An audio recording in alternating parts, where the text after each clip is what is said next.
North Carolina is recognized to explain the amendment. Thank you, Mr. Chairman. On June 25, 2024, just 2 days before this markup, the committee received a letter from the White House stating that the committee's subpoena raises significant separation of powers issues because there are executive branch interests at stake. And I'd like you to bear that in mind. I'll come back to the dating and the timing of all this. June 25, just 2 days ago is when the letter appeared. Almost simultaneously, the White House sent a similar letter to Mr. Zwanitzer's attorney stating that he, for those same reasons, quote, is not authorized to provide any of the president's information, close quote, until the White House has reviewed any production. Mr. Zwanitzer's attorney then transmitted a letter to the committee stipulating, in effect, that he would follow the White House's instruction and not release any responsive information. This amendment addresses the White House's and Mr. Zwanitzer's meritless last-minute delay tactics, and it's here that I want to return to the timing. All this began with a letter from the committee to Mr. Zwanitzer on February 14, 4.5 months ago. The committee's subpoena was issued March 22, 2024.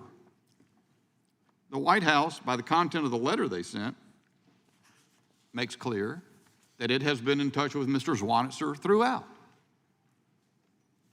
Let me tell you something. It didn't take the White House 3 months to figure out that it was going, that it, if it, whatever it doesn't have any merit here, but whatever argument it was going to make, that it was going to make that argument.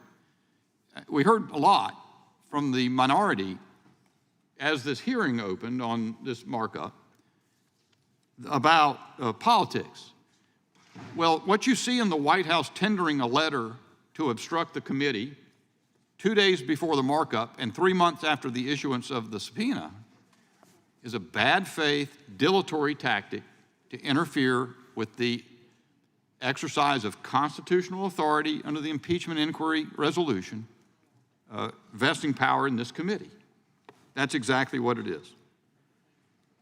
As an initial matter, the White House letter states that the committee's demand is for the, quote, president's information. But the subpoenaed information in Mr. Zwanitzer's possession are not the president's personal papers, but rather Mr. Zwanitzer's materials that he used to write the president's book.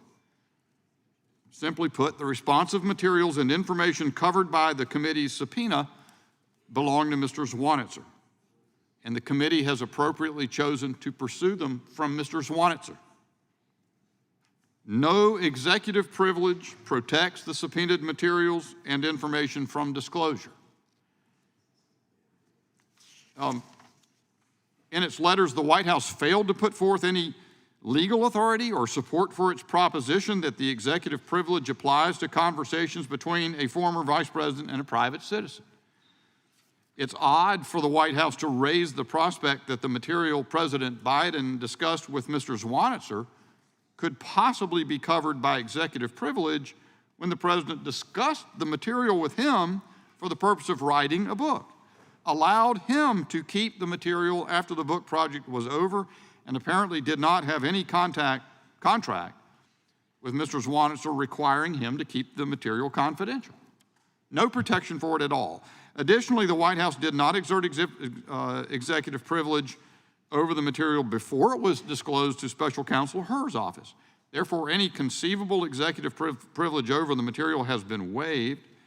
And moreover, the White House relies on the Supreme Court's ruling in Trump versus Mazars, except the Mazars framework only applies to personal information about the president held by third parties that is covered by some sort of contractual or statutory obligation of confidentiality. As the committee has explained repeatedly to Mr. Zwanitzer, the Mazars ruling does not apply to the subpoena issued to him because he has not established that he is under any such obligation, especially since such information was used to write a publicly released memoir. The committee cannot allow the White House to interfere in our actions to carry out our constitutional oversight duties. Mr. Chairman, my time has expired.